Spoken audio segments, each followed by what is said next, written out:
அன்புள்ளம் கொண்ட துலாம் ராசி அன்பர்களே, இந்த துலாம் ராசின்றது காலபுருஷ தத்துவத்தில் 7வது வீடு இல்லையா? இந்த ராசிக்கு அதிபதி தான் சுக்கிரன். சுக்கிரன் இந்த மாதம் 13ஆம் தேதி, ஜனவரி 13லேருந்து பிப்ரவரி 5ஆம் தேதி வரைக்கும் மகர ராசிக்கு போகிறார். தனுசு ராசிலேருந்து மகர ராசிக்கு போகிறார். உங்கள் ராசியாதிபதி மட்டும் இல்லை, உங்களுக்கு 8ஆம் வீட்டுக்கு அதிபதியும் அவர் தான். அவர் உங்கள் ராசியிலேருந்து 4வது வீட்டுக்கு போகிறார். 3வது வீட்டில் இருந்தார், அவர் 4வது வீடு. 4வது வீடு கேந்திரம்னு சொல்லுவாங்க. ஸோ கேந்திரத்துக்கு போகிறார். இந்த 4வது வீடு அப்படின்றது எதெல்லாம் குறிக்கும்?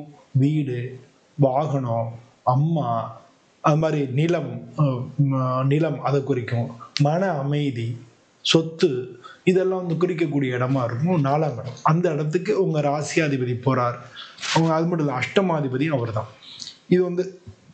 இது என்ன மாதிரியான பலன் கொடுக்கும் அப்படின்னா, வீடு, குடும்பம், உங்களுக்கு மன அமைதி, இது பற்றின ஃபோக்கஸ் பண்ணக்கூடிய ஒரு காலகட்டமாக இருக்கும். சுக்கிரன்றது யாருன்னா, அவர் ஆக்சுவலாக நம்ம சுகவாசியாக இருக்கோம் இல்லையா, அது மாதிரி சொல்லுவாங்க. அவர் ரொம்ப சுகவாசி சொல்லுவோம் இல்லையா, அது மாதிரி சுகத்தை நம்ம கொடுக்கறது, அழகை கொடுக்கறது, வசதிகளை கொடுக்கறது, குடும்ப நிம்மதியை கொடுக்கறது, இதெல்லாம் சுக்கிரன் உங்களை பொறுத்த வரைக்கும்.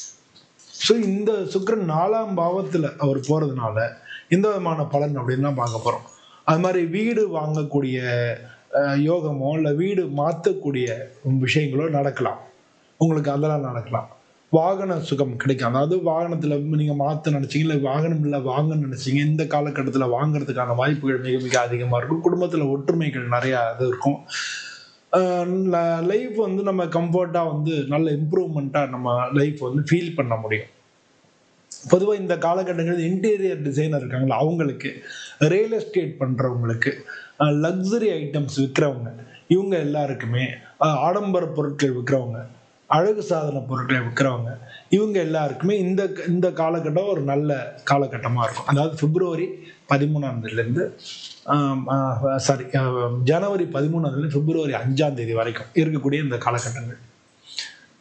ஸோ இது ஜென்ரலான பலன் தான்.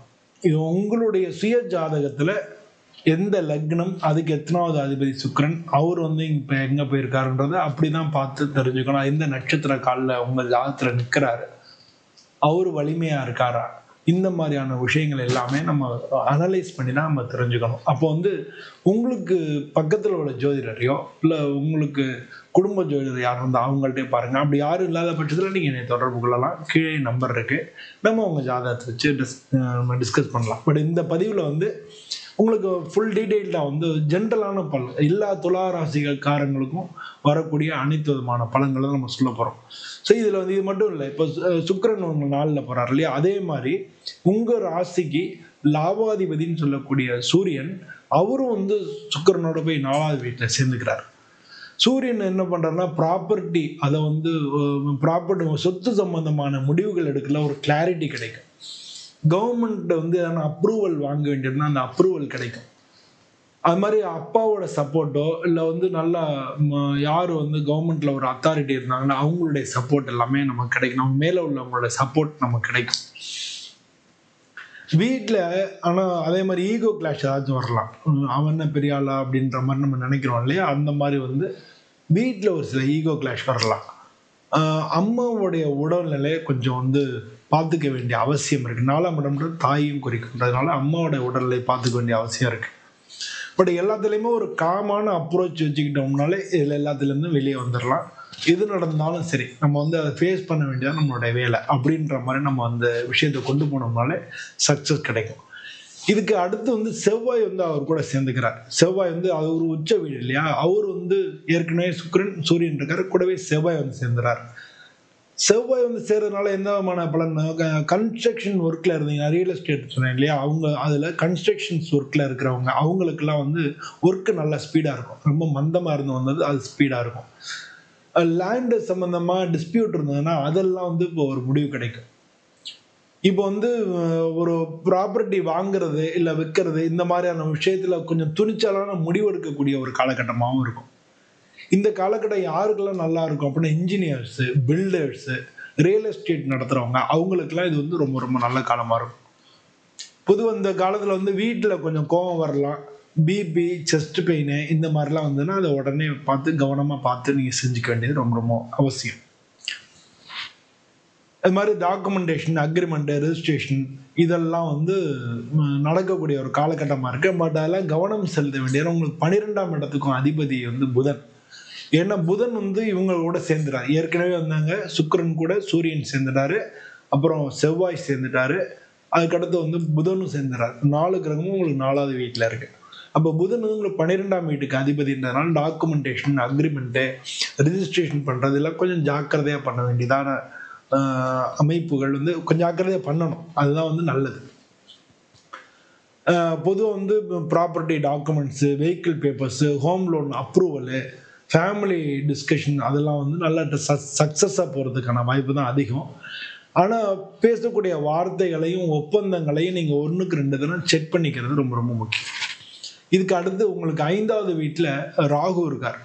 அவர் என்ன, உங்களோட கிரியேட்டிவ் திங்கிங், 5வது வீட்டில் கிரியேட்டிவ் திங்கிங், அதில் ராகு இருக்கிறனால அதெல்லாம் நல்லா இருக்கும், கிரியேட்டிவ் திங்கிங் கிடைக்கும்.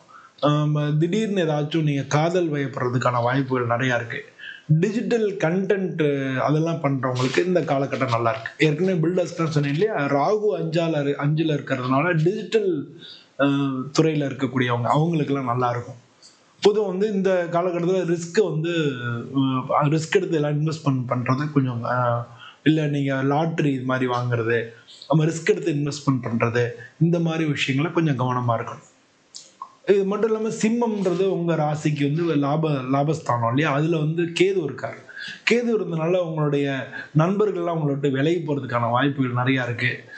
அது மாதிரி வந்து நீங்கள் நம்ம எடுத்த முடிவு சரிதானா, நம்ம குறிக்கோள் சரிதானான்னு நீங்கள் கொஞ்சம் கன்ஃபியூஸ் ஆகிறதுக்கான வாய்ப்புகள் நிறையா இருக்குது. கொஞ்சம் இன்கம் வந்து கொஞ்சம் ஃப்ளக்சுவேட் ஆகலாம். கொஞ்சம் நல்லா ஆகிற மாதிரி இருக்கும், திரும்ப குறைஞ்சிடும், திரும்ப நல்லா ஆகிற மாதிரி திரும்ப குறைஞ்ச மாதிரி வந்து கொஞ்சம் ஃப்ளக்சுவேட் ஆகிறதுக்கான வாய்ப்புகள் இருக்குது. அதனால வந்து நீங்கள் இந்த காலகட்டத்தில் வந்து நண்பர்களை ரொம்ப நம்பி இருக்கிறத கொஞ்சம் தவிர்த்துக்குங்க. நீங்கள் வந்து உங்களுடைய சொந்த உழைப்பில் செல்ஃப் எஃபர்ட்டில் வந்து இன்கம் வரதை உறுதிப்படுத்திக்கங்க. இது 2 ரொம்ப முக்கியம். இது மட்டும் இல்லை, உங்களுக்கு 6வது வீடு அப்படின்றது வந்து நமக்கு நோய் இந்த மாதிரிலாம் குறைக்கும் இல்லையா, கடன், நோய், ருணரோக ஸ்தானம்னு பேர், எதிர்ப்புகள், எதிரிகள், போட்டிகள் இதெல்லாம் வேலை இதெல்லாம் குறிக்கக்கூடிய இடம். அந்த இடத்துல சனி பகவான் இருக்கார். அதனால வந்து ஹெல்த்து வந்து கொஞ்சம் பார்த்துக்க வேண்டியதாக இருக்கும். ஹெல்த்தில் வந்து சின்ன சின்ன பிரச்சனைகள் அப்பப்போ வரலாம். கொஞ்சம் டிசிப்ளின்டாக இருந்தீங்கன்னா நிச்சயமாக ஹெல்த் ப்ராப்ளம் வராது. அது மாதிரி வந்து எதிரிகளை வந்து கண்ட்ரோல் பண்ண வேண்டியது அவசியம். எதிரிகள் வந்து அவங்க கூட வேலை பார்க்குறவங்க, அவங்களால இடைஞ்சல்கள் ஏற்படும். ஏன்னா சனி பகவான்றது தொழிலாளிகளையும் குறிக்கும். அதனால் வேலையிலேருந்து வேலை பார்க்குறவங்களுக்கு ஒரே சிக்கலாக இருக்கும். அதையும் நீங்கள் பார்த்துக்கணும். அது மாதிரி வந்து உங்களுடைய கடன் வந்து கொஞ்சம் கொஞ்சமாக குறையிறதுக்கு, முன்ன மாதிரி இல்லாமல் கொஞ்சம் கடன் வந்து கொஞ்சம் டிலே தான் ஆகும். ஆனால் நிலையாக வந்து கடன் குறைஞ்சிக்கிட்டே வரும். அதுவும் வந்து நல்ல ஒரு ஒரு விஷயமா இருக்கும். உங்களுக்கு 9ஆம் இடம் பாக்கியஸ்தானத்தில் வந்து குரு வந்து வக்ரமாக இருக்கார். அதனால உங்களுக்கு அதிர்ஷ்டங்கள் கிடைக்கும், நிச்சயமாக கிடைக்கும், கொஞ்சம் டிலே ஆகும். ஏன்னா அவர் இப்போ வக்ர நிவர்த்தி ஆனோடனே உங்களுக்கு நடந்துடும். ட்ராவல் அதெல்லாம் வந்து போஸ்ட்பான் ஆகும். நீங்கள் வந்து எங்கேயாச்சும் ஏதாச்சும் ஒன்று பிளான் பண்ணியிருந்தீங்க, அங்கே போகணுன்னு நினைக்கிறீங்க, இல்லாட்டினா அங்கே போய் பிஸ்னஸ் ஆரம்பிங்கன்னு நினைக்கிறீங்க, இல்லாட்டினா வந்து உங்களுக்கு வந்து பிஸ்னஸ் தொழில் ரீதியாவோ இல்லை குடும்ப ரீதியாவோ ஒரு இடத்துக்கு போகணும், அங்கே போனால் இந்த காரியத்தை நடத்திடலாம்னு நினைக்கிறீங்க.